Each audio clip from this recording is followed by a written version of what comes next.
Nous sommes très heureux d'accueillir les deux derniers intervenants.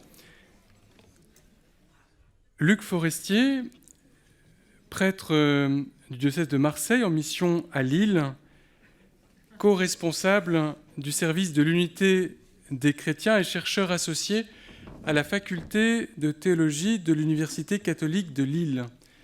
Et votre intervention, porte le titre « Face à la permanence d'Israël, unité des églises ou désunion des chrétiens, une question d'ecclésiologie catholique ».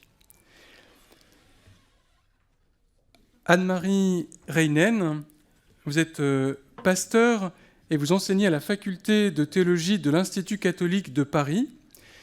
Et avec le père Luc Forestier, ainsi qu'avec Olivier Rota, qui est intervenu ce matin, ainsi que Thérèse d'Andrévon, vous avez édité cette année, aux éditions Labor et Fides, le manuel de théologie d'Israël, avec comme sous-titre « L'Alliance jamais révoquée ». Vous êtes vice-présidente protestante de l'Amitié judéo-chrétienne de France, membre de sa commission théologique et historique. Et vous êtes également délégué de l'International Council of Christians and Jews, ICCJ. Merci. Merci beaucoup, merci aux organisateurs de ces deux journées qui nous permettent de fêter ainsi Nostra Aetate. Je rajoute simplement, parce que par rapport à ce que disait le père Alexandre Comte, que le manuel de théologie d'Israël a été publié en fait par 26 auteurs. Nous étions, au cours de cette journée, nous étions 6 sur les 26. Et du comité de pilotage, nous étions en fait 6, donc les 4 que le père Alexandre Comte a cités, et puis Beate Bengard, qui est professeur de théologie systématique à l'université, à la faculté de théologie protestante de l'université de Genève, et puis William Crisel, qui est spécialiste d'exégèse biblique. Alors oui, en effet, dans le thème que la professeure Anne-Marie Reinen et moi avons choisi, c'est-à-dire unité des églises ou désunion des chrétiens, mon propos, moi, se situe effectivement en ecclésiologie catholique. Parce que dans notre rencontre, il s'agit de rêver à la fraternité, parce que c'est cela dont on nous a parlé depuis hier soir d'ailleurs, rêver à la fraternité, c'est-à-dire au fond ce qui permet d'ouvrir l'avenir. Qu'est-ce qui nous permet d'ouvrir l'avenir ? Et moi, mon propos va être donc très partiel, très limité, puisqu'il se situera à l'intérieur de l'ecclésiologie catholique. J'ai un autre point d'introduction, c'est que je vais ouvrir une question qui est très délicate, très délicate, et j'y avance à pas feutrer. Ça s'est entendu déjà ce matin lorsque le directeur du Collège des Bernardins nous a présenté non seulement cet amphithéâtre, mais le nom de cet amphithéâtre, Aaron Jean-Marie Lustiger. Parce que effectivement, ce que j'ai choisi de traiter, c'est la question des hommes et des femmes qui choisissent de professer la foi chrétienne tout en restant à l'intérieur pleinement du judaïsme. C'est qui était bien sûr le cas du cardinal Lustiger. Je me souviens quand j'étais un de ses curés, il y a de nombreuses années, à la prière eucharistique, nous disions, pour notre le pape Jean-Paul II, c'était sous le pontificat de Jean-Paul II, et pour notre évêque Jean-Marie, nous ne disions pas Aaron Jean-Marie. Et bien sûr, a posteriori, je le regrette. Sans doute, c'était pas possible pour toutes sortes de raisons. Je n'ai moi-même pas du tout jamais eu l'idée, je dois dire. Mais ça dit en effet quelque chose qui me semble tout à fait essentiel. Et sur ce terrain tout à fait délicat, dans lequel je m'avance avec précaution, je veux d'abord tout de suite dire que, c'est mon troisième point d'introduction, il y a une conviction qui m'habite et qui est vraiment celle que nous avons partagée dans le comité de pilotage et qui se retrouve dans le plan, dans la structure du manuel de théologie d'Israël, c'est le respect de l'altérité radicale du peuple d'Israël. Ce respect de l'altérité radicale qui nous empêche, doit nous empêcher de toute mainmise, donc moi, est une conviction absolument essentielle, y compris lorsque j'entre dans ce débat d'ecclésiologie catholique, c'est-à-dire, oui ou non, faut-il, au fond, entrer dans ce que Mark Kinzer appelle une ecclésiologie bilatérale. Alors, je vais ici simplement effleurer le sujet, parce que je n'ai pas du tout le temps d'entrer dans beaucoup de détails, mais ça me semble comme un chantier d'avenir. J'aurai 4 points. Je vais d'abord parler un petit peu de Mark Kinzer, mais très rapidement, bien sûr, et de l'influence qu'il a, l'influence de sa proposition messianique, alors je mets des guillemets, bien sûr, hein, sur la théologie catholique. C'est tout à fait frappant, une influence considérable. Je dirais deuxièmement, je dirais un petit mot sur cette ecclésiologie bilatérale. Qu'est-ce que cela signifie? Qu'est-ce qu'elle veut dire par là? Je dirais un petit mot aussi des Juifs messianiques en m'appuyant sur 2 auteurs du manuel de théologie d'Israël, qui ne sont pas là aujourd'hui, William Krisel et Louis-Marie Coudray. Et puis je terminerai en concluant sur les conditions d'une rencontre.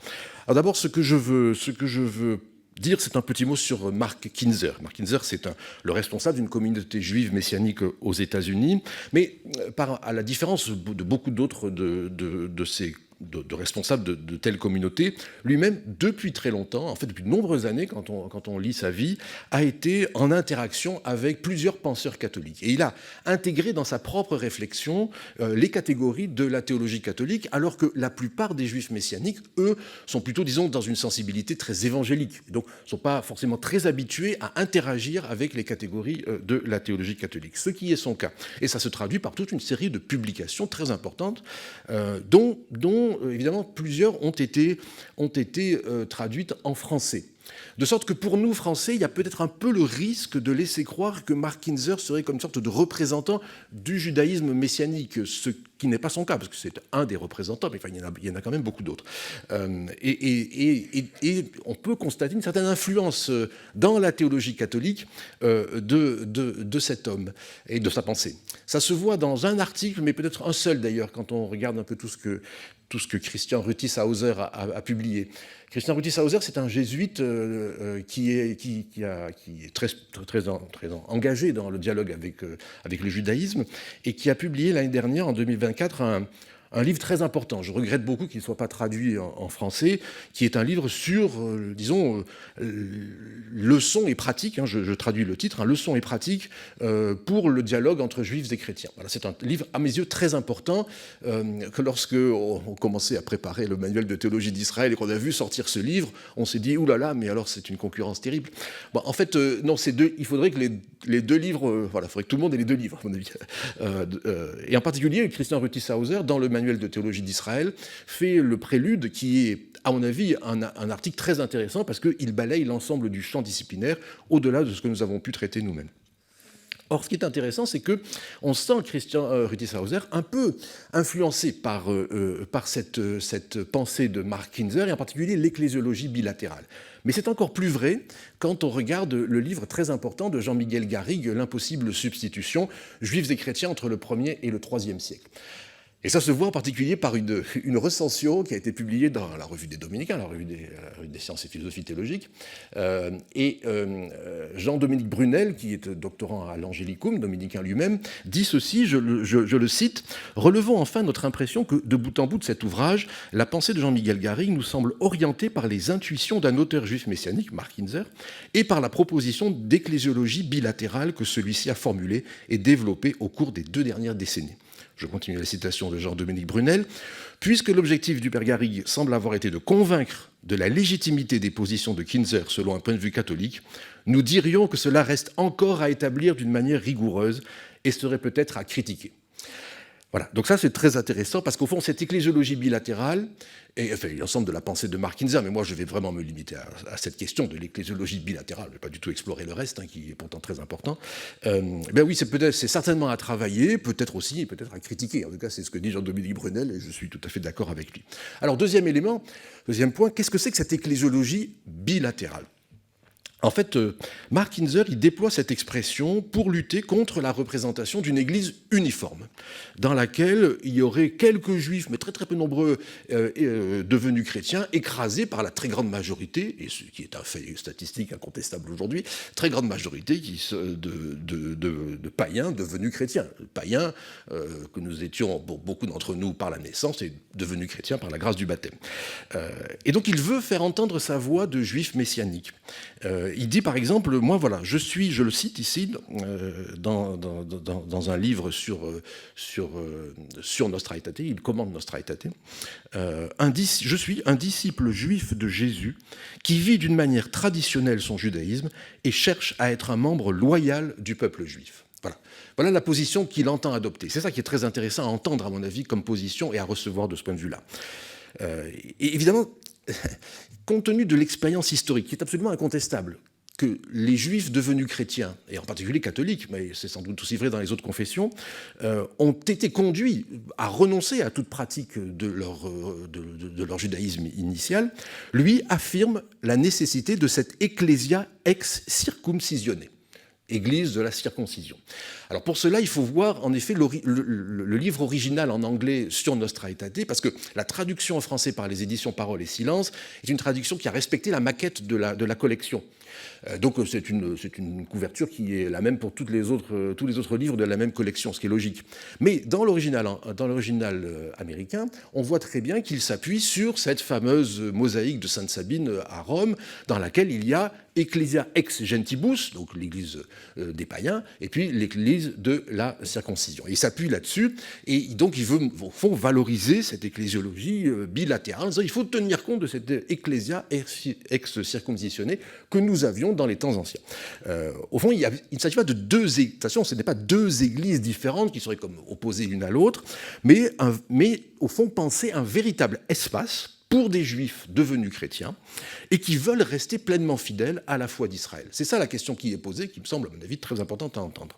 Si j'ai bien compris, il y a au moins 5 caractéristiques pour Mark Kinzer. Premièrement, la confession de la permanence d'Israël et du caractère irrévocable de l'alliance. Évidemment, ça semble une évidence.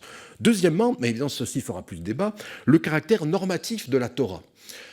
Oui, alors, mais quelle Torah, jusqu'où, comment la comprendre, etc. D'où, troisièmement, la validité de la tradition rabbinique. C'est-à-dire, on voit très bien Torah écrite, Torah orale. Très bien.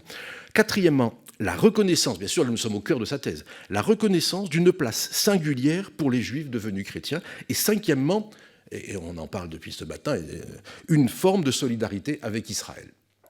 Donc là, on a au fond 5 caractéristiques qui lui semblent très importantes. Qu'est-ce qui est sous-jacent ? C'est de comprendre, en ecclésiologie évidemment, à l'intérieur même de la discipline qui cherche à réfléchir sur ce qu'est l'Église, l'existence de ces juifs devenus chrétiens par le baptême et qui ne veulent pas quitter, et bien sûr ils ne doivent pas quitter le judaïsme qui est le leur, comme le dit en effet cette plaque tellement essentielle qui a été citée tout à l'heure, qu'on voit à Notre-Dame de Paris. J'espère que tous ces 12 millions de touristes qui passent, j'espère que quelques-uns voient cette plaque et qu'on comprenne au fond ce que le cardinal Lustiger a voulu véritablement dire, qui me semble tout à fait essentiel à entendre.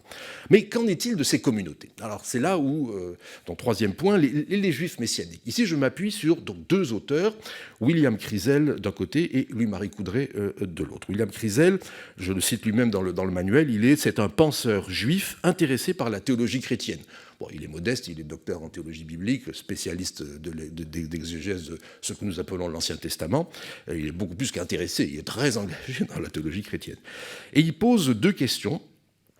Deux questions qui me semblent très intéressantes, là encore une fois dans le manuel, l'affirmation selon laquelle le judaïsme messianique représente l'ecclésia ex-circoncisionnée du XXIe siècle est-elle fondée sur une réalité empirique vérifiable, premièrement, et deuxièmement, le judaïsme, et c'est ça le plus important à mes yeux, le judaïsme messianique est-il une forme christianisée du judaïsme ou une forme judaïsée du christianisme ? Une forme christianisée du judaïsme ou une forme judaïsée du christianisme ? Oui, c'est subtil, c'est bien subtil tout ça. Oui, c'est très important parce que il a fait toute une enquête, en particulier aux États-Unis et en Israël, où il y a beaucoup plus de communautés juives messianiques qu'en France, avec au fond ce constat: la grande majorité des membres des synagogues messianiques en Israël comme dans la diaspora sont en fait des gentils. Voilà, c'est comme ça, une grande majorité. Donc en fait, à l'intérieur au fond de ces communautés de juifs messianiques, alors les vrais, avec 50 000 guillemets, juifs, en fait, sont parfois minoritaires, ce qui n'est pas sans poser des problèmes quant à l'organisation, y compris l'organisation de la prière elle-même, pour respecter les règles internes du judaïsme. Et lui conclut, je le cite, mon examen de la réalité sur le terrain suggère fortement que le mouvement des Juifs messianiques devrait être compris par les Juifs et les chrétiens comme un nouveau jaillissement d'un christianisme judaïsé. Donc, non pas un judaïsme christianisé, mais un christianisme judaïsé. Lui, il se place de ce côté-là. Ce qui est intéressant de la part de Louis-Marie Coudray, qui lui est vraiment un observateur sur le terrain, puisqu'il est abbé d'Abou-Gosh, nous le savons, qui soulève lui aussi... Voilà, il soulève des questions assez délicates, il faut bien le dire, et il les soulève de la point de vue de son expérience, donc c'est quand même très intéressant. Alors, donc je le cite toujours, hein, cette fois-ci, je cite le père Coudray. La question qui est largement débattue dans les églises et au sein des groupes juifs chrétiens est donc, faut-il respecter le plan de Dieu en tenant compte de la permanence d'Israël, ou bien faut-il déployer un activisme missionnaire pour hâter la fin des temps ? En effet, tout récemment, j'ai eu sous les yeux le programme de la consultation de Lausanne pour le judaïsme évangélique, une réunion qui a eu lieu il y a quelques mois ici à Paris, où on voit très bien qu'en réalité, il y a dans un certain nombre de courants, plutôt dans ces églises évangéliques, la volonté d'un activisme missionnaire. Oui, le mot n'est pas trop fort. Je pense que le mot de Louis-Marie Coudray n'est pas trop fort. L'activisme missionnaire, parce que bien sûr, ça va précipiter les choses, et on sait bien que ce n'est pas sans effet sur, en particulier, le regard qu'on jette sur l'État d'Israël. Donc ça, c'est une question, une première question. Mais la deuxième question que pose Louis-Marie Coudray est presque, j'allais dire, encore plus radicale, de certaine manière. Comment transmettre aux générations successives ? On voit très bien, quelqu'un de l'intérieur du judaïsme fait le choix de demander le baptême, mais ensuite, que va-t-il ou que va-t-elle transmettre ? Pour des groupes de juifs, je cite le père Coudray, pour les groupes de juifs qui reconnaissent Jésus comme Messie, ou des chrétiens soucieux de revenir aux origines, comment procéder ? Quelles pratiques observer ? Comment vivre la communion entre juifs et non-juifs qui sont un dans le Christ, tout en gardant manifeste la distinction ? Il y a donc une double question ici, en fait, qui est pastorale et ecclésiologique.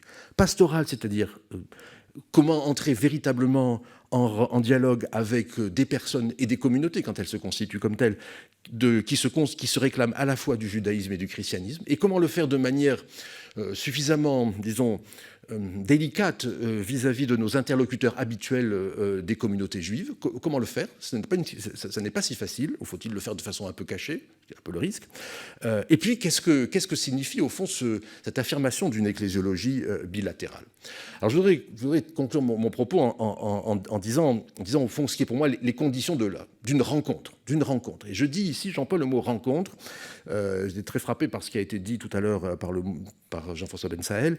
Oui, j'emploie pas les conditions d'un dialogue, ni même de l'amitié, parce que l'amitié, c'est toujours une grâce qui nous est donnée comme par surplus. Mais d'une rencontre, parce que nous avons, en tout cas nous chrétiens, de l'intérieur du christianisme, nous avons besoin de rencontrer ceux et celles qui se réclament du judaïsme. C'est un besoin qui est inhérent à notre vie d'hommes et de femmes chrétiens. Donc, quelles sont les conditions d'une rencontre jusque à accueillir des personnes juives qui, le cas échéant, viennent nous retrouver en demandant « mais moi, je veux devenir chrétien ». Comment faire ? Comment avoir les conditions d'une bonne rencontre, d'une juste rencontre qui soit à la fois pastoralement juste et aussi théologiquement juste ?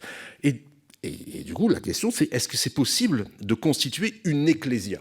Est-ce que ces personnes qui viennent, sont toutes un cheminement singulier, évidemment, parfois en retrouvant un judaïsme qui était tout à fait oublié depuis des générations parfois, ou simplement qui dormaient, et qui redécouvrent en même temps le christianisme et leur judaïsme, parfois ça arrive. Comment faire ? Et comment faire pour les accueillir ? Mais est-ce que cela constitue véritablement une ecclésia ?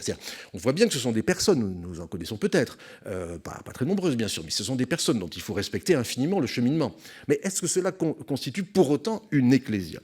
Et est-ce que ça devient effectif ? Est-ce que ce n'est pas simplement un être de raison ? Bon, on réfléchit sur une ecclésia ex-circumscriptionnée, bon, mais ça devient une effectivité, donc on rentre dans des considérations qui sont, dans l'ecclésiologie catholique, à la fois pastorale, théologique, mais aussi juridique.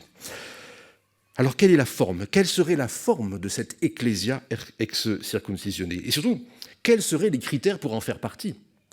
Parce que savoir qui est juif est une question qui est extrêmement délicate. Et je ne suis pas certain que ce soit aux églises chrétiennes de se positionner sur cette question-là. Donc, au fond, qui pourrait faire partie d'une telle ecclésia ? Et comment cette appartenance serait-elle transmise, si elle est transmise ? Oui, ça, et qui fixerait les règles de cette ecclésia ? Quand serait-il sur le plan matrimonial, pour les enfants, pour la vie concrète et pour les ministères aussi ? Oui, ici, au fond, on est renvoyé à des questions assez radicales sur le plan ecclésiologique.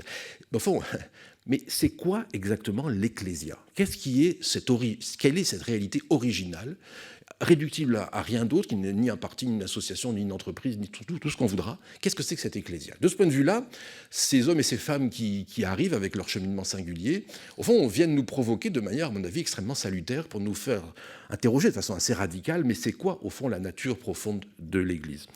Et puis, il y a un deuxième chantier, à mon avis, qui s'ouvre, donc là, proprement ecclésiologique, je viens de l'esquisser, puis un chantier, à mon avis, pastoral, c'est l'accueil de toutes ces personnes qui viennent nous rejoindre. Et ici, je fais allusion au fait que dans le terrain paroissial, en particulier, des gens viennent nous rejoindre qui arrivent de très loin parfois, et c'est pas si facile que ça de les accueillir, de déployer un dispositif d'accueil qui prenne en compte leur singularité, et la singularité de leur cheminement, c'est aussi vrai pour ceux et celles qui se réclament du judaïsme.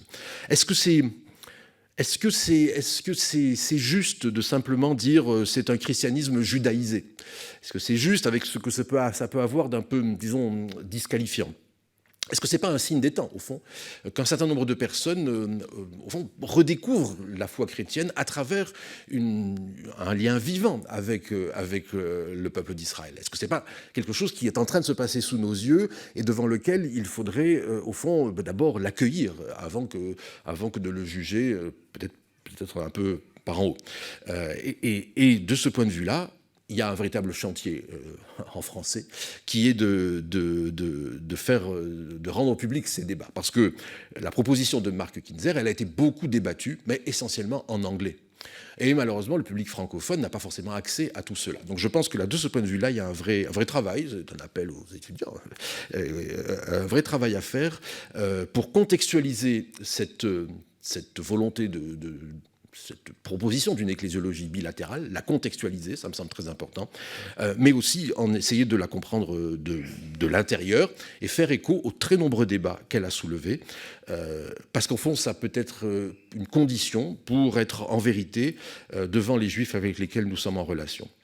Pour moi, finalement, et je conclus, rêver la fraternité, c'est essentiel, mais ça exige à un moment de se lever et de retrousser les manches pour continuer à approfondir le mystère d'une rencontre qui nous permet d'inscrire l'espérance au cœur de l'histoire ambivalente de l'humanité. Je vous remercie.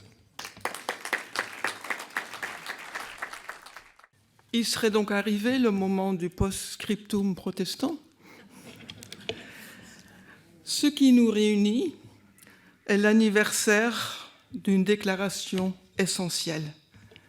Pour moi, c'est la réception juive de Nostra Aetate qui lui confère un statut de moment inaugural, comme le disent bien les textes juifs de son cinquantenaire, celle des rabbins orthodoxes, faire la volonté de notre Père des cieux, celle des rabbins d'Europe et des États-Unis entre Jérusalem et Rome, et plus près de nous, toujours en l'an 2015, la déclaration pour le jubilé de la fraternité à venir. Cet anniversaire aujourd'hui ne marque pourtant pas l'année zéro. Il invite à se souvenir de quelques jalons marquants côté protestant, bien antérieurs à 1965. Non pas qu'ils soient comparables, mais pour honorer ceux qui ont eu le courage d'agir et de croire à contre-courant. En 1941, quelques pasteurs et fidèles qui n'ont pas fléchi le genou élaborent les thèses dites de Pomerol. La thèse numéro 7 mérite d'être relue.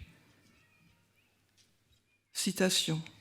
Fondée sur la Bible, l'Église reconnaît en Israël le peuple que Dieu a élu pour donner un sauveur au monde et pour être au milieu des nations un témoin permanent de sa fidélité. Fin de la citation. De manière plus alambiquée et contestable, il est vrai, la 7e thèse de Pomerol poursuit. C'est pourquoi, tout en reconnaissant que l'État se trouve en face d'un problème auquel il est tenu de donner une solution, Elle élève une protestation solennelle contre tout statut rejetant les Juifs hors des communautés humaines.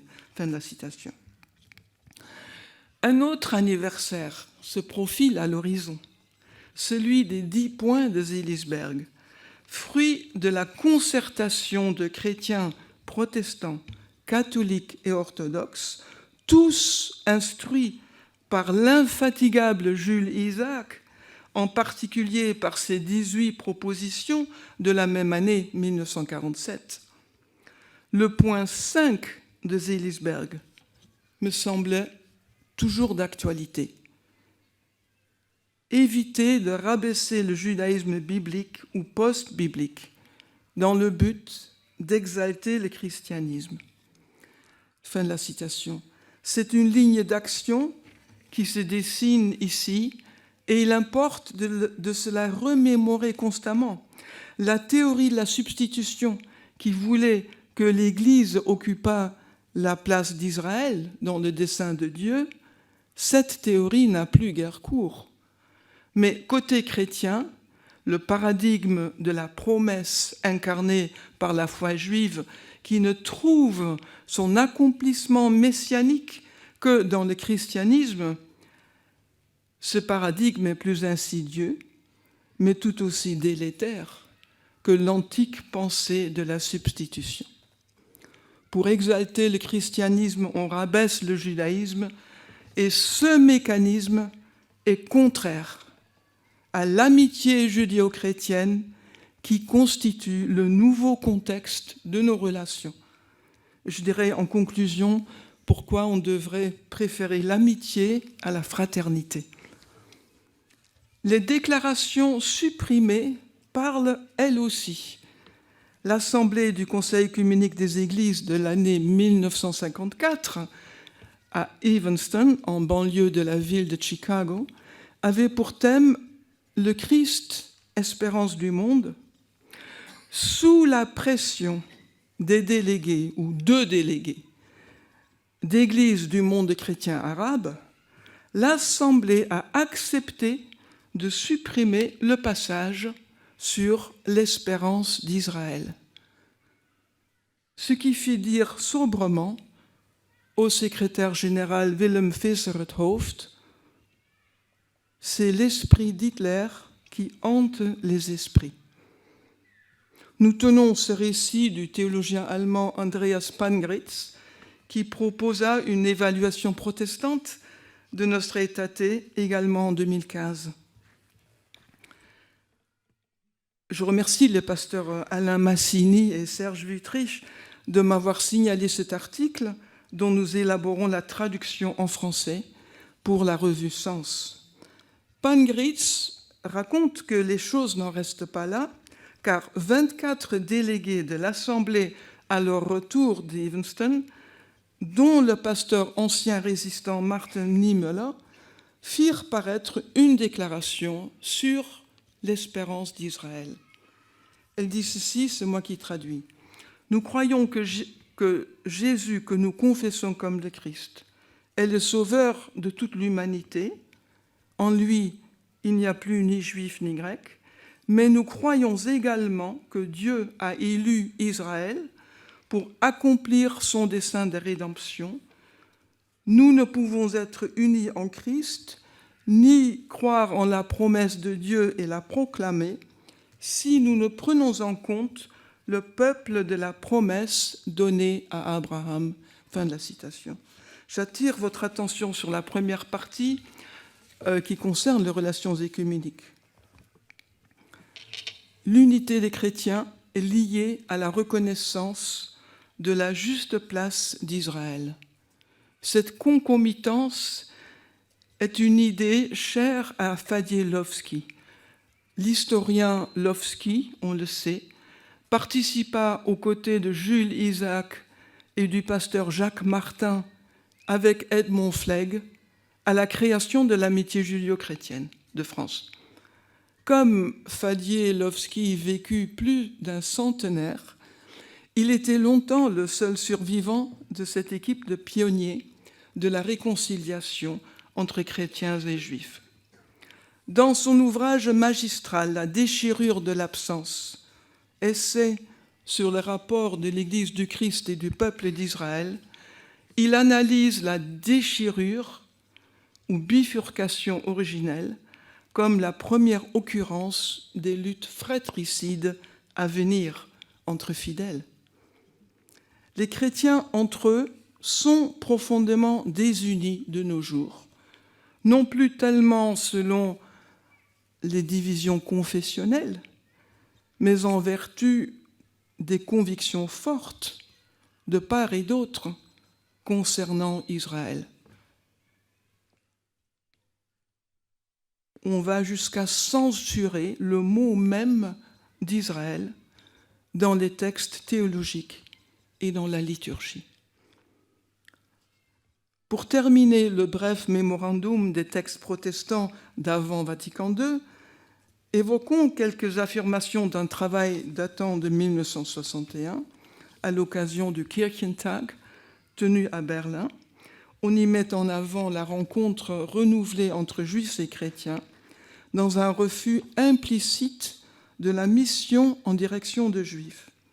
Ce point, faut-il ou non une mission institutionnelle ou informelle, une mission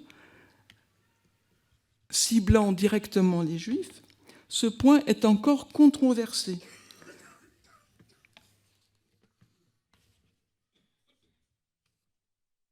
Et ce côté protestant ne sera reçu vraiment qu'au synode du Rhin, dans le texte célèbre, je mets beaucoup de guillemets, un texte illustre peu connu de 1980. Commentaire d'Andreas Pangritz: Das Zweite Vatikan war da schneller und deutlicher. Mais il ne précise pas où l'on parle du renoncement à cette mission dans les textes conciliaires. Et sans doute les vaticanistes ici présents pourront-ils éclaircir ce point pour moi. En tout cas, la mission demeure jusqu'à maintenant un enjeu. Il n'y a toujours pas de consensus dans la famille d'églises protestantes à son sujet. Réception protestante de Nostra Aetate. Oskar Kuhlmann, vous le savez, était l'observateur officiel lors des sessions du Concile. Mais pour les 2 dernières sessions, Karl Barth avait été invité également. Seulement, la maladie le retint à Bâle.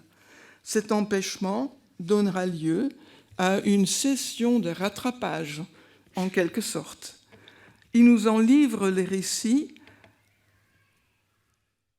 dans son tout petit texte Ad limina apostolorum.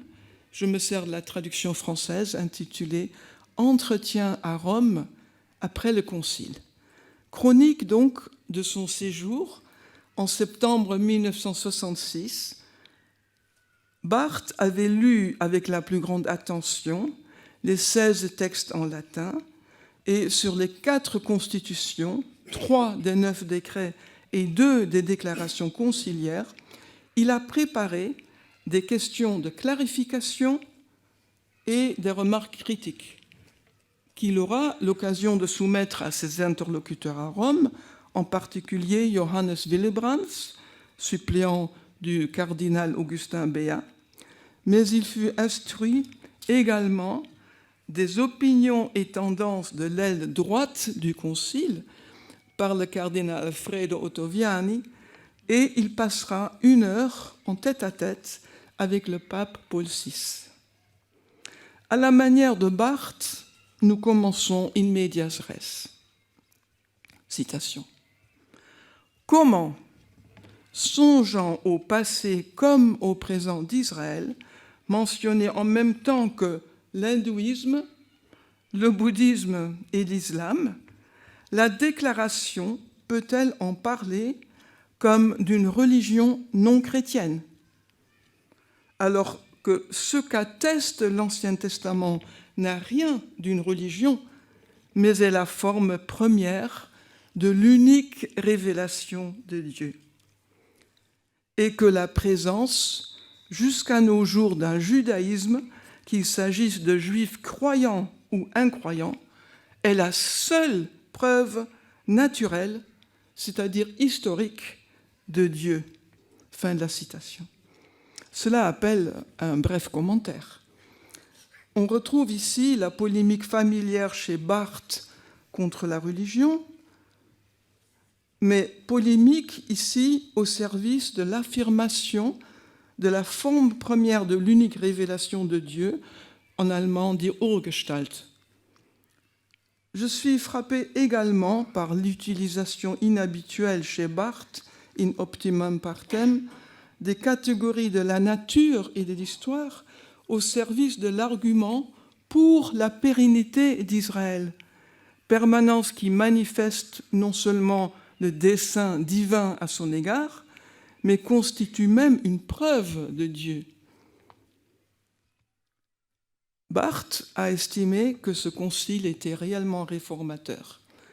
Dans la bouche d'un fidèle de l'Église réformée, c'est de toute évidence un compliment de taille. Mais quelle est la source de l'aggiornamento de l'Église catholique? Adaptation à quoi, s'interroge-t-il.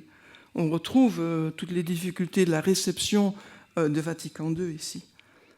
Et on retrouve les préoccupations coutumières de Barth dans cette question générale. L'Église entend-elle renouveler la conscience qu'elle a d'elle-même à la lumière de la révélation sur laquelle elle se fonde, ou bien entend-elle se renouveler pour son engagement actuel à la lumière du monde moderne? Fin de la citation. Et il conclut ses remarques générales par une attaque contre les libéraux dans sa propre confession. La majorité progressiste du Concile, qui opte pour le renouvellement de l'Église à la lumière du monde moderne, est-elle consciente du danger qu'elle court de répéter les erreurs déplorables commises par le protestantisme moderne? Fin de la citation. Ah, c'est vraiment un travail de dentelière. Hein. On souligne le camailleux de pastel, de demi-teinte caractéristique de l'ami Barth. Barth lui-même se pose pourtant deux questions critiques, informé par l'histoire et les progrès de la conscience au sein du monde moderne. Les voici. À propos du décret sur l'écuménisme, il demande « Pourquoi le schisme le plus scandaleux, le schisme fondamental, à savoir la rupture entre l'Église et la synagogue, n'est-il pas traité ici ?» Donc, dans le décret sur l'écuménisme. Pourquoi renvoyer les rapports entre l'Église et la postérité d'Abraham à la déclaration sur les religions non chrétiennes? Fin de la citation. Les bifurcations dans les premiers siècles constituent comme le moule des conflits confessionnels à venir. Barth formule cette thèse que nous retrouvons en 1971 chez Fadielowski dans La déchirure de l'absence. Et c'est une thèse qui sera reprise par le groupe des Dombes dans notre ouvrage sur la catholicité.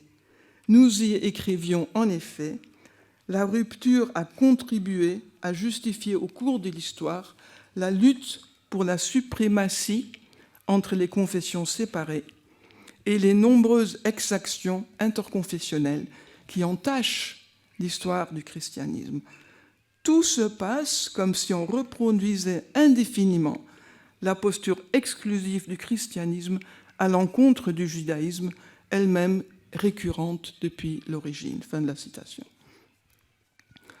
Barth pose une deuxième question critique, informée de nouveau, il me semble, par les acquis de l'histoire et de l'historiographie, et non pas par la révélation, pourtant sa source souveraine.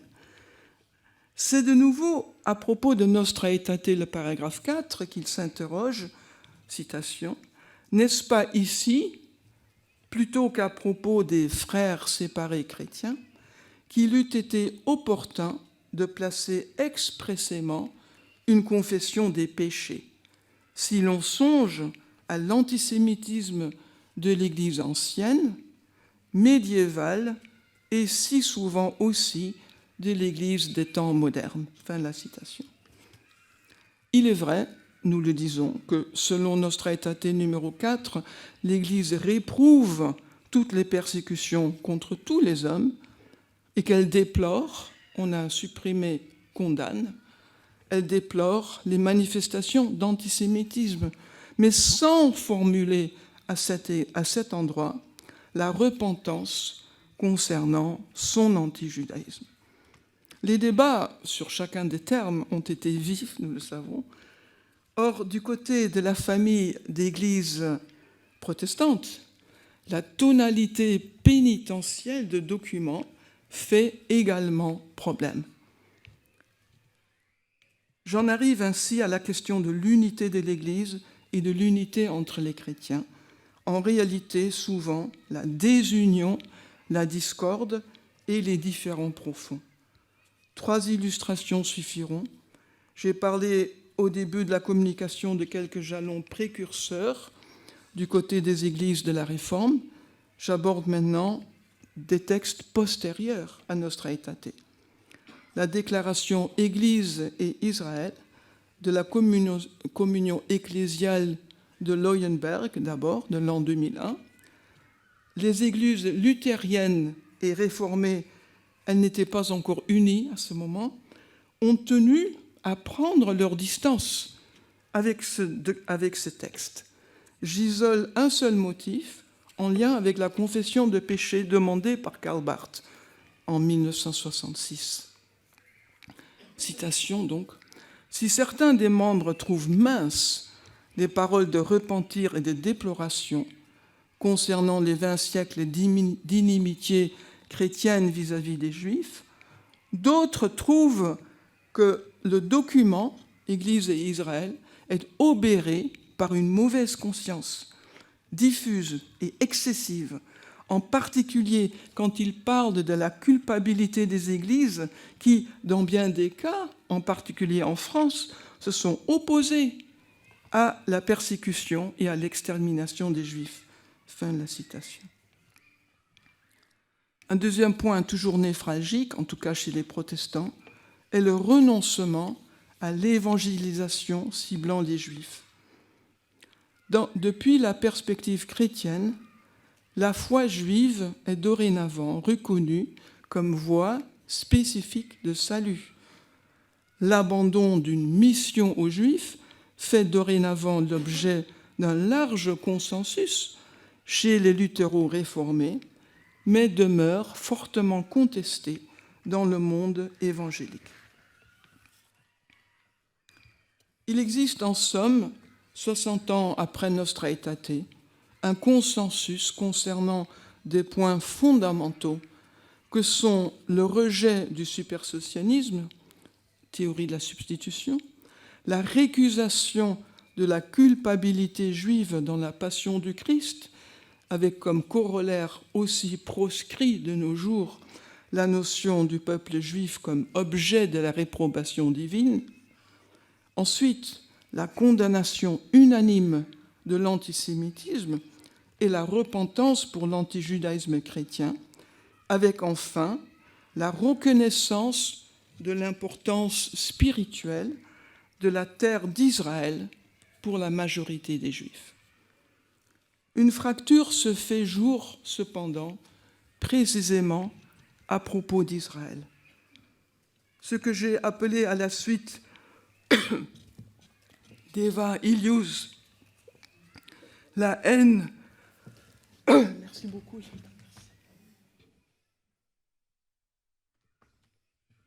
La haine vertueuse, suite au 7 octobre 2023, n'est de toute évidence pas reconnue comme telle. Pour beaucoup de mes sœurs et frères issus de la Réforme, c'est plutôt d'une sainte colère et d'une défense de la dignité qu'il s'agit. Lorsque vous lirez le prochain texte du groupe des Dombes, sachez que dans ces premières pages, on a supprimé le beau nom d'Israël. Censure opérée au corps défendant de quelques autres membres. Je n'aurais pas cru possible une telle régression. Cela nous conduit à notre point suivant en guise de conclusion. Conclusion pour l'amitié vécue plutôt que la fraternité rêvée. On a eu Jean-François Bensaël en appeler à conclure l'ère du dialogue. Je vous invite maintenant à tenir pour acquise la fraternité et travailler à l'amitié. Rêver la fraternité, est-ce vraiment une visée qui va porter des fruits? Ne vaut-il pas mieux lui préférer l'amitié déjà réalisée? Le langage de la fraternité est inscrit dans une longue histoire de fratricide, de rivalité et de frères ennemis. Nous-mêmes, protestants, avons souffert d'avoir été considérés comme des frères séparés. Alexandre de Vitry consacre une volumineuse étude à la question « Le droit de choisir ses frères ?» point d'interrogation, une histoire de la fraternité. Jean-Bertrand Pontalis s'est aussi penché sur les liens qui séparent en liant dans une fratrie. Donc, les liens qui lient sont aussi des liens qui séparent. On dira « je l'aime comme un frère », et pourtant la rivalité n'existe qu'entre frères. Entre frères amis ennemis, aimés détestés, entre frères sortis d'un même ventre, la relation n'est jamais simple. Contre l'omniprésence fraternitaire, je plaide pour le degré à première vue moindre, mais plus opératoire de l'amitié.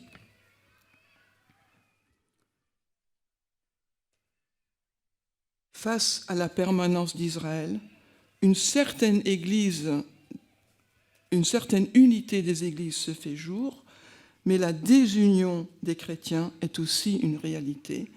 Ce qui est acquis demeure à approfondir, et c'est la nouvelle amitié entre juifs et chrétiens. Je vous remercie de votre attention. Merci beaucoup. On en revient toujours à cette expression très heureuse de Fadievlovski de la déchirure, de l'absence et de cette déchirure originelle à partir de laquelle toutes les divisions peuvent être pensées. Et c'est une autre manière de dire que on ne peut pas ne pas se préoccuper de la place d'Israël dans la théologie chrétienne. On ne peut pas faire l'économie de cette confrontation coûteuse jusqu'à penser cette église de Jérusalem, cette église de la circoncision, du rêve qu'elle représente ou de la figure indépassable qu'elle est pour toute l'Église. Et les échanges que nous avons eus tout au cours de cette journée ne peuvent que nous aider à approfondir ces questions qui sont essentielles pour tous les chrétiens. Comme nous avons,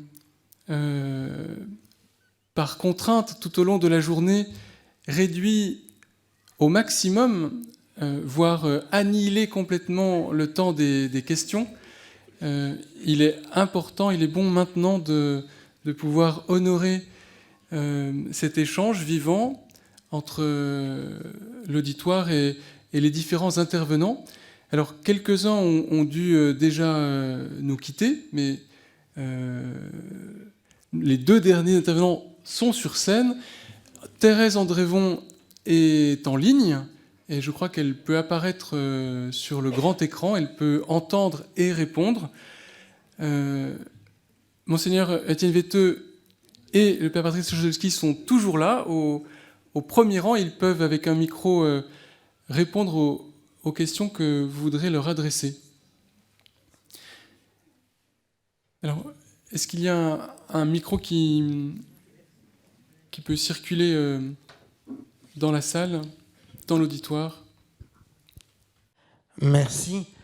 Évidemment, en tant que président de l'amitié judéo-chrétienne de France, j'ai bu du petit lait en entendant Anne-Marie Heinen. Effectivement, c'est quelque chose que je défends aussi beaucoup et constamment et d'une manière répétée. Jules Isaac, en fondant l'amitié judéo-chrétienne, n'a pas choisi le mot fraternité. Et je crois, tu as dit qu'à un moment donné, que finalement, l'amitié, c'était peut-être un petit peu au-dessous. Non, au contraire. Je crois que l'amitié, c'est une exigence. On choisit son ami. On choisit. Le frère, effectivement, parfois, on le supporte, on l'aime moins. Il arrive qu'on le déteste. Mais l'ami, on ne le déteste jamais. L'ami, on l'a choisi, et pour des raisons les plus diverses qui soient, et c'est un lien extraordinairement fort. Et je crois qu'il faut bien insister sur cette notion d'amitié entre les juifs et les chrétiens. C'est ça qui doit être vécu, qui doit se vivre, et plus que jamais en ce moment où nos amis juifs souffrent tellement.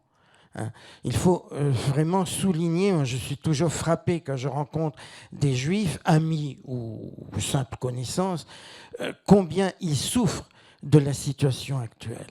Et ce que tu nous as dit sur l'effacement dans certains milieux du mot même Israël est tout à fait terrifiant. Et ton exposé, finalement, se relie à celui de Marie-Thérèse Andrevon, que nous voyons à nouveau sur l'écran avec plaisir. Mais c'est vrai que nous vivons aujourd'hui, et quelqu'un a dit, je crois que c'est Rivon Crégier qui a dit aujourd'hui que jusqu'à présent, Nosra Atate, bon, c'était sous une serre, ça poussait tout seul, etc. Aujourd'hui, on sort de la serre. Et nous sommes confrontés à des situations où aujourd'hui, certes, l'Église ne reviendra jamais sur un texte de Vatican II, d'un concile, mais est-ce que Nosra Atate est encore présent dans les esprits? C'est là, il y a un effacement, n'y a-t-il pas un effacement de Nosra Atate? Et je peux peut-être être un petit peu provocateur.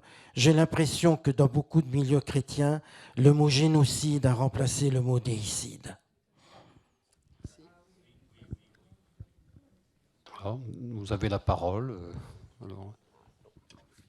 Oui, moi je voulais, en écoutant la professeure Anne-Marie Heinen, j'ai pensé au titre mais j'ai pas eu le temps de vérifier, de l'encyclique du pape François, Fratelli Tutti, qui est en fait sur la fraternité et l'amitié sociale, si je ne me trompe pas. Il y a les deux. Alors, la difficulté, c'est que bien sûr, c'est Fratelli Tutti qui est. Alors, on a dit, oh oui, mais il y a aussi les femmes, n'oublions pas Sorelle Tutte, ok. Mais en fait, on a oublié l'autre partie qui est l'amitié sociale. Et en fait, on voit les limites du vocabulaire familial. Et alors que le mot amitié, lui, est un vocabulaire qui est plus politique. Et donc, évidemment, c'est tout à fait essentiel.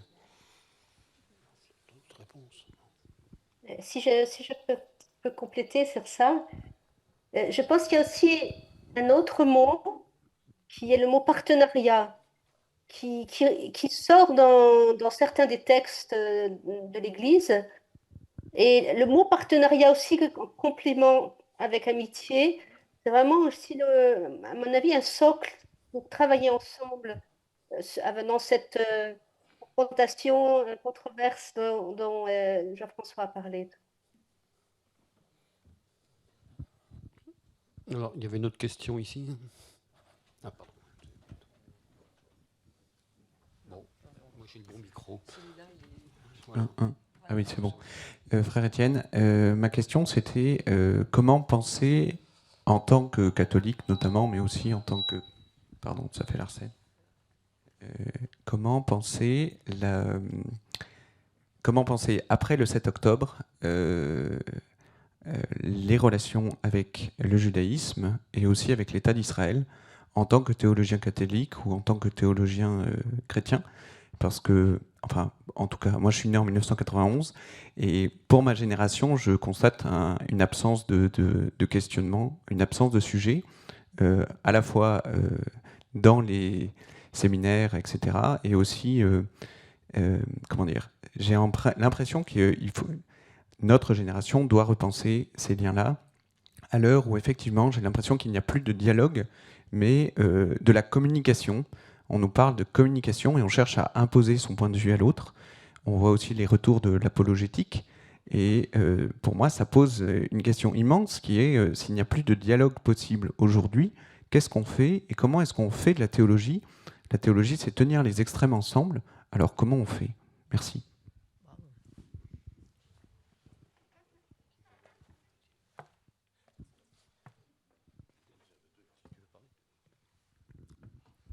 En tout cas, je ne peux que confirmer l'importance de la question. J'ai essayé de donner quelques pistes de réflexion ce matin, même si c'était très rapide.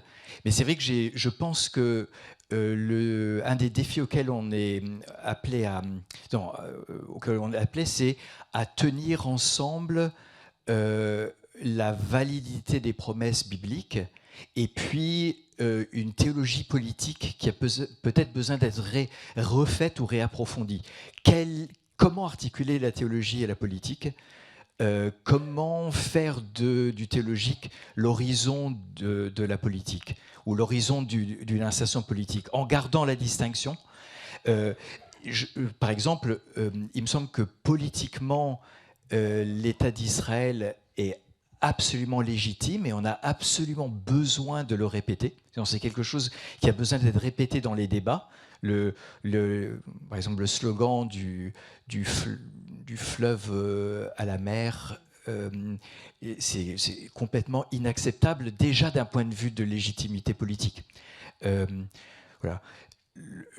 Après, il me semble qu'on a aussi un rôle en tant qu'Église comme tiers partie de pont. Je ne sais pas si je suis clair en disant ça, c'est-à-dire de savoir à la fois donc prendre parti pour la vérité et en même temps toujours essayer d'être un pont. Et ça, c'est toujours le cas du tiers.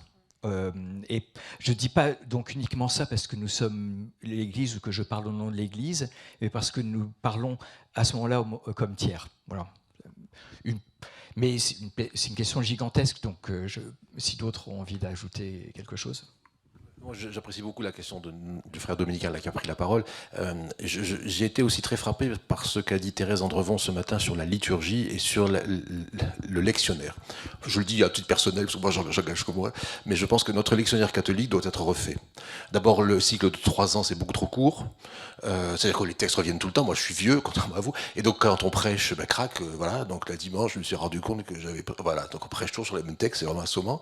En plus, il y a des tas de passages évangéliques qu'on ne lit jamais le dimanche. Donc ça, c'est un vrai problème, soyons clairs. Et puis la construction. Donc cette construction, je pense qu'elle est très très ancienne. Je ne vois pas comment on peut éventuellement la déconstruire. Ça me semble difficile. En revanche, sur la prédication, à table, nous étions plusieurs à parler de la prédication sur le psaume. Moi, je n'ai pas de souvenir d'avoir... Peut-être je l'ai fait, mais j'ai oublié.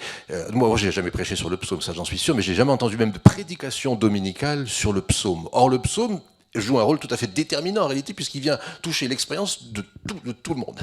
Donc c'est un lieu majeur, en fait, mais c'est très rare. Donc cette remarque de Thérèse m'a quand même beaucoup intéressé. Moi, je pense que de ce point de vue-là, s'il y a quelque chose à faire interne à l'Église catholique, hein, c'est entendu, c'est certainement de repenser le lectionnaire sur 7 ans, par exemple. Parce que ça permettrait d'avoir beaucoup plus de textes bibliques que nous aurions le dimanche. Voilà. Oui, il voit où, dit mon servette, mais il va chez moi. Oui, merci beaucoup pour cette question. Je pense qu'il y a chez certains une réaction tout à fait épidermique dès que l'on prononce le mot d'Israël.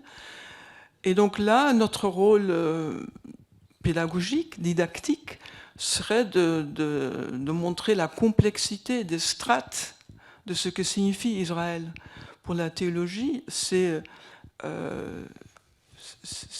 cardinal.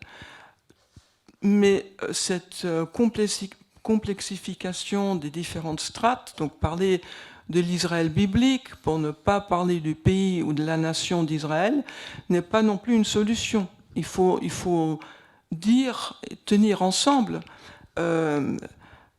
sans que l'on soit accusé d'être insensible à la véritable misère et au véritable chagrin des Palestiniens. Il faut mesure garder, il faut continuer à être raisonnable. Enfin, ça semble peu de choses, et pourtant, ça semble quasiment trop demandé de nos jours. Enfin, il faut en tenir ça comme horizon. Merci.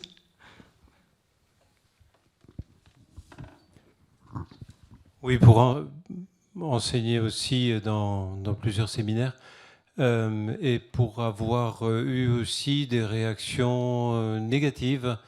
J'ai appris avec mon équipe aussi, nous avons appris à aborder le sujet de la relation avec Israël en essayant de donner les bases et les motivations pour que, je parle des séminaristes parce que je crois que c'est important, mais aussi les communautés catholiques en particulier, trouvent une passion de rencontrer le peuple juif. Et je crois qu'un des motifs, c'est de travailler à la base, au fond, sur les fondamentaux. Et là aussi, je le répète de manière plus pratique, la redécouverte d'une théologie du verbe de l'entre-deux, elle suscite la passion de la rencontre, parce que dans toute rencontre, savoir se laisser surprendre par la présence du verbe qui pour le chrétien est le Christ, facilite et donne et surtout fonde une nouvelle passion pour le dialogue. Alors, je crains aussi que actuellement nous soyons un peu le 7 octobre et les effets du 7 octobre aient pu gâcher d'une certaine manière cette année Nostra Aetate. Mais avec des séminaristes, nous nous sommes rendus compte aussi en lisant Barthes que Israël est fidèle et infidèle, et ça suscite de surprise chez aucun juif, et que le fait d'accepter cette sinusoïde qui est aussi celle des chrétiens, eh bien, permet de garder cette passion pour le dialogue et l'écoute du verbe ensemble dans la cohérence des deux traditions, de deux fidélités différentes. Alors, je regrette seulement que le document post-synodal, qui est très beau, hein, je suis partisan personnellement de la dimension synodale, mais il me semble que en parlant d'amitié, de rencontre, de fraternité, on aurait gagné à parler de synodalité, de marcher ensemble avec Israël jusqu'à l'eschatologie. Et j'ai été surpris, un peu déçu. On ne peut pas tout mettre dans un document. J'ai été déçu de ne pas voir une seule fois le peuple juif dans le document post-synodal. Comment demander à l'Église d'être synodale si elle-même, fondamentalement, ne se recevait pas d'une marche avec Israël aujourd'hui?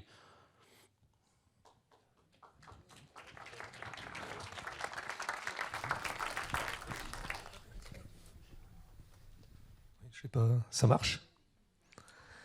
Je voudrais pas contester le propos que vient de tenir le père Choucholski, qui a fait sa thèse là, sur la question de l'entre-deux, etc.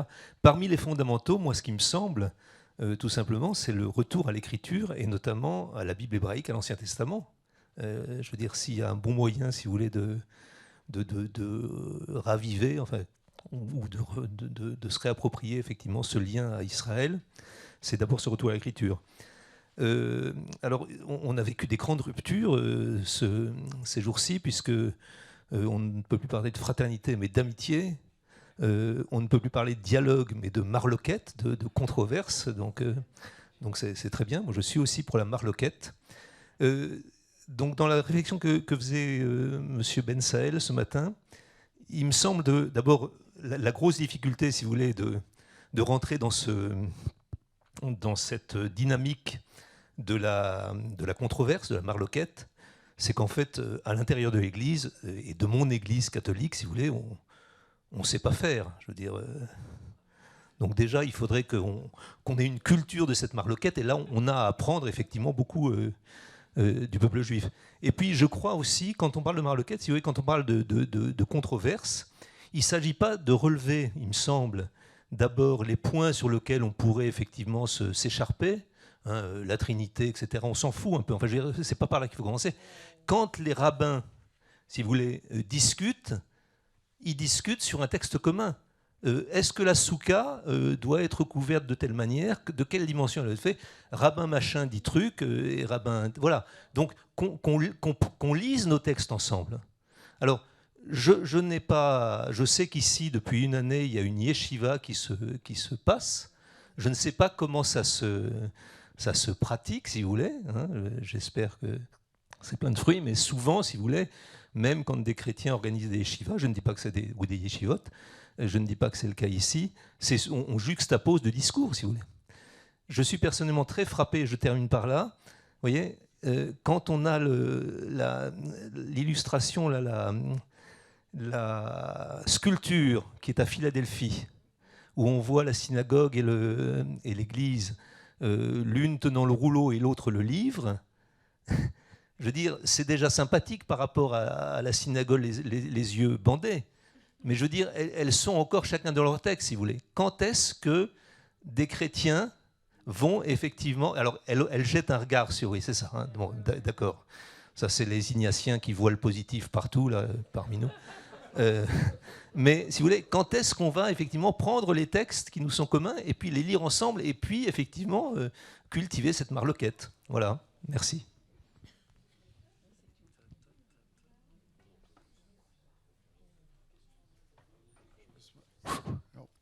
J'ai une question pour Monseigneur Veto et le Père Chokolski. J'ai une question, mais pour moi, il y a deux enjeux très importants en ce moment, qui est premièrement où la société finalement se déchristianise très fort rapidement. Et je fais allusion au livre du Monseigneur Jean-Marc Aveline sur le petite théologie de la mission, c'est-à-dire comment au XXIe siècle on peut réévangéliser. Donc ça, c'est un premier mouvement. Et pour moi, il y a un deuxième mouvement, c'est que suite à Nostra Aetate, les théologiens catholiques se sont réintéressés au judaïsme. Et par exemple, je pense à l'exégèse rabbinique ou la liturgie juive, la pensée juive. Et comment on peut, nous, chrétiens, en puisant dans le trésor du judaïsme, transformer la manière dont on a à parler, pour parler du christianisme, évangéliser, qu'est-ce que ça change dans notre pratique quotidienne, voilà, quelles sont les pistes voilà, pour être plus meilleur chrétien, voilà.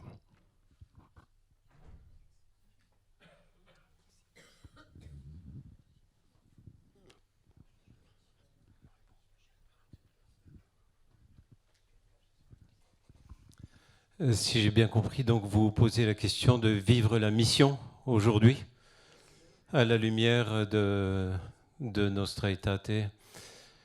Il me semble que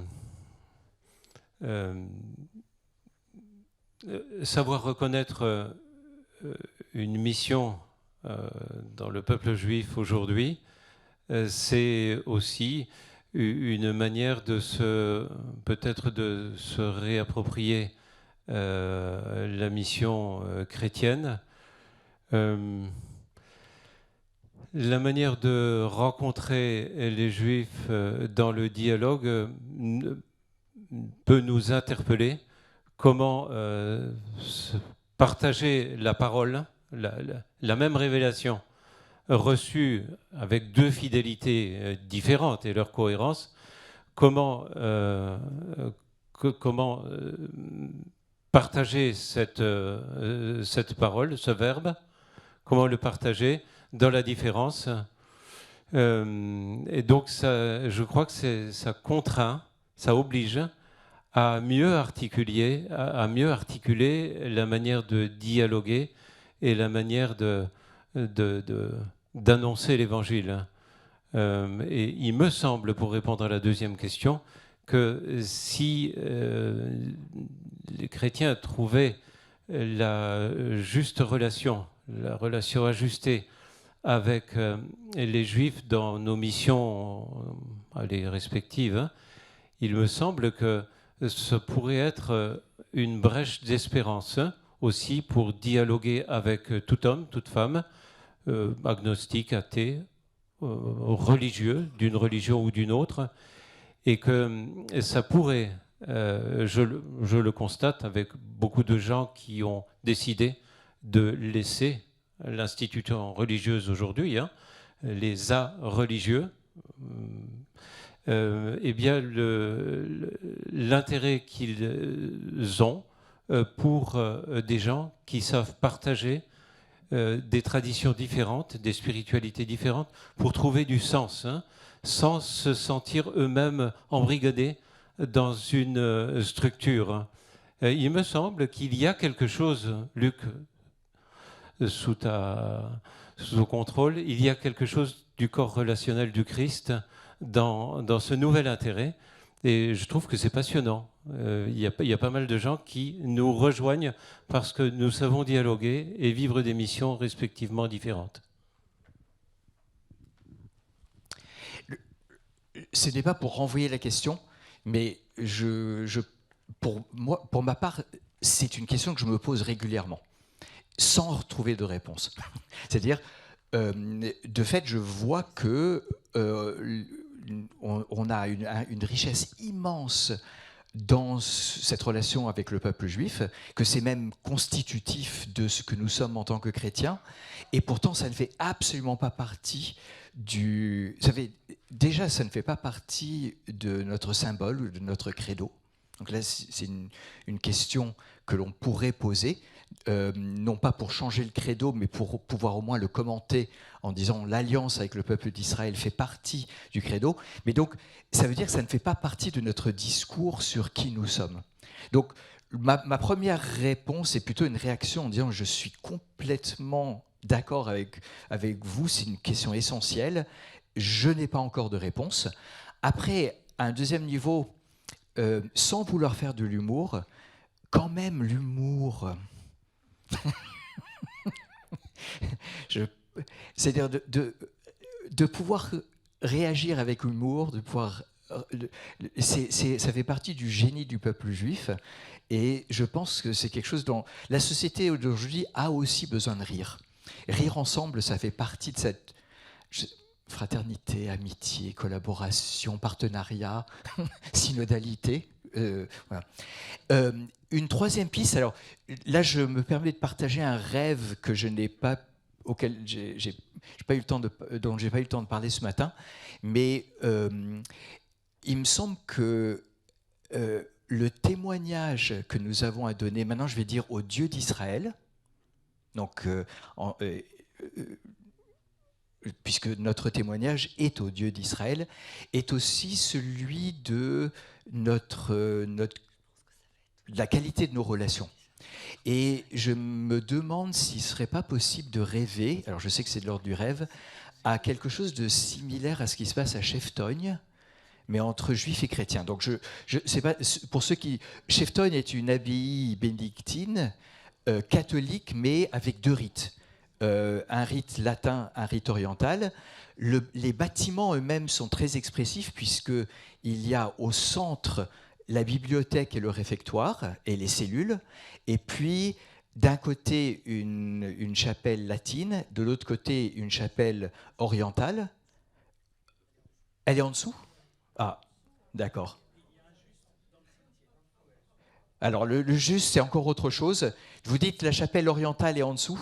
D'accord, donc j'avais plus ce souvenir-là, mais ce qui est... Non, oh, d'accord, bon. En tout cas, il y a deux chapelles, et les moines, lorsqu'ils font leurs vœux, choisissent un des rites, mais pour les grandes fêtes, ils se retrouvent. C'est-à-dire Noël, ils se retrouvent, si je ne me trompe pas, du côté latin, Pâques du côté oriental, par exemple. Mon rêve, ce serait d'avoir...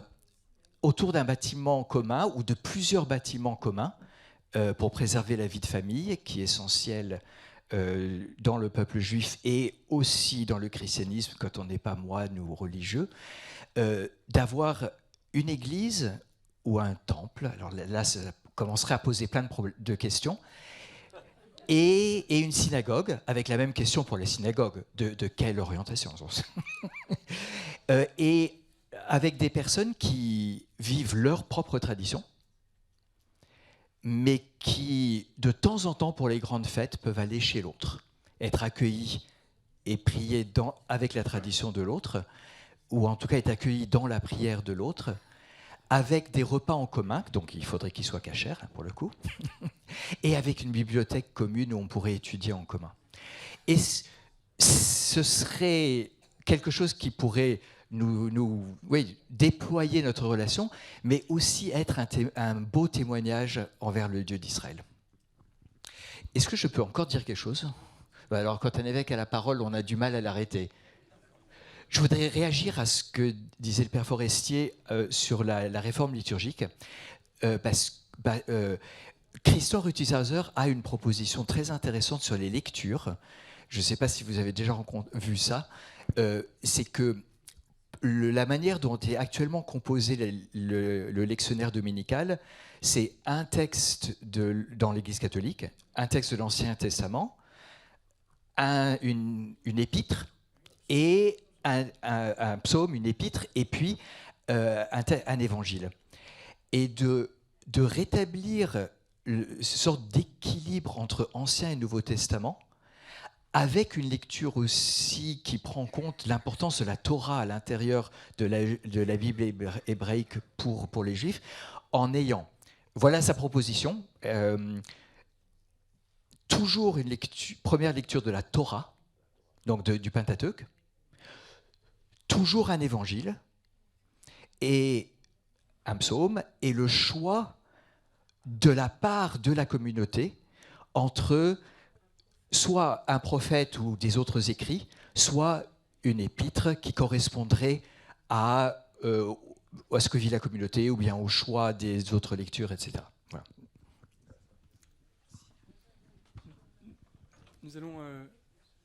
Nous concluons maintenant cette journée qui a commencé comme il se doit la veille à l'Institut catholique par ce beau dialogue entre le cardinal Corr et le grand rabbin de France, Raïm Corsia. Et toute cette journée qui nous a permis, je pense que nous en sommes tous convaincus, mais qui nous a permis d'accueillir à nouveau que nous vivons une période extraordinaire par l'espérance que le passé nous donne de porter, parce que nous savons que des étapes très importantes ont déjà été passées, que nous voyons comme impossible la poursuite de ce chemin.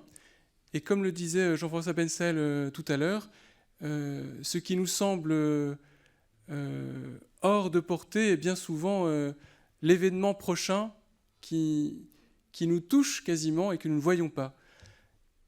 Je ne peux que former le vœu que nous soyons tous surpris, étonnés dans les mois prochains, dans les années qui viennent, des belles réalisations qui se feront grâce à Dieu. Merci à tous les intervenants, à tous ceux qui ont préparé... Pardon, un dernier mot de Jérusalem. Elle n'est pas à Jérusalem? Si, Rak Sameach. Un grand merci à tous ceux qui ont collaboré à la préparation de cet événement et aux deux lieux qui nous accueillent, à l'Institut catholique de Paris et au Collège des Bernardins. Merci beaucoup.